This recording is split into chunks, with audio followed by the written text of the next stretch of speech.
வணக்கம், நான் சரவணன் பேசுகிறேன். வணக்கம், நான் கவிதா. கெட்டி மேல கல்யாணம் தேர்ந்தெடுக்கப்பட்ட 3 ஜோடிகளை நாங்கள் ஒரு ஜோடி. ரொம்ப சந்தோஷமா இருக்கு. எங்கள் கல்யாணம் வரும் செப்டம்பர் மாதம் 14ஆம் தேதி ஸ்டேடியம் புக்கே ஜாலியில் நடக்குது.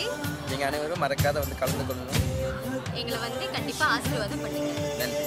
நன்றி. கெட்டி மேல கல்யாணம், இது நம்ம வீட்டு கல்யாணம். கெட்டி மேல கல்யாணம், இது நம்ம வீட்டு கல்யாணம். கெட்டி மேல கல்யாணம், இது நம்ம வீட்டு கல்யாணம்.